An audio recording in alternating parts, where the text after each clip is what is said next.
Si Mrs. ko, can I ask Erica to please stand up? My wife,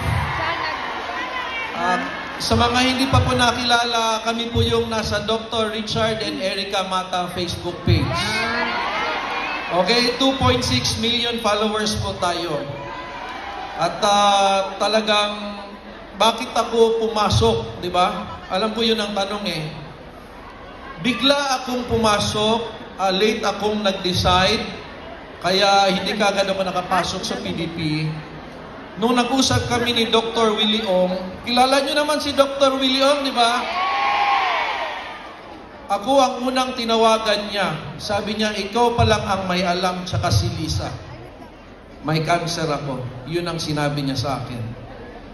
Talagang napakasakit sa damdamin. Bilang kaibigan ko, siya ang reason bakit ako nag-vlogger. Nung tumakbo din siyang senador, ako din yung assistant niya, online lang. Halos din naman siya umikot eh. Alam ko kung tumakbo siya nung pangalawa nung senador, alam ko mananalo sana siya nun. Do you believe so? Pero nung sinabi niya sa akin, Richard, kung buhay pa ako next month, magpa-file ako ng COC. Ang bigat nun. Kung buhay pa ako next month, magpa-file ako ng COC. Kaya ako nagpaalam sa misis ko, sabi ko, allow me to run as well.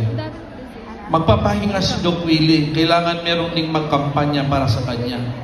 Kumbaga, Batman and Robin, ako yung Robin, sa si Batman.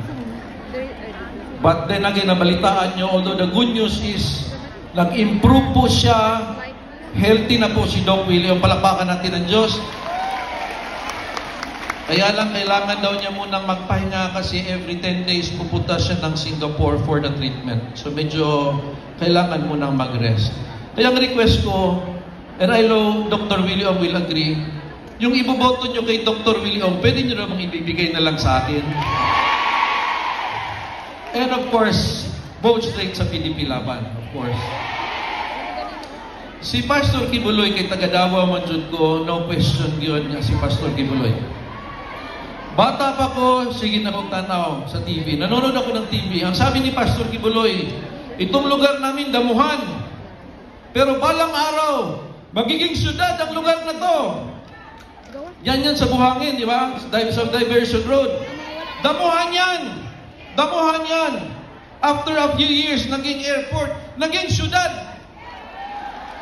Kaya nung nakita kami ni Pastor Kibuloy, nagbisaya ko niya, naging si MJ ato, niyon ko, Pastor, nakita kita ka sa TV. Ingon mo ang kasagutan, mahimong syudad. Nahitabo yun na, Pastor. And he said, Doc Mata, you will be in my program sa SMNI. And in-announce niya sa TV, may doktor na tayo sa SMNI. Q&A for help. In-announce nun ni Pastor Kibuloy before everything of these things happened.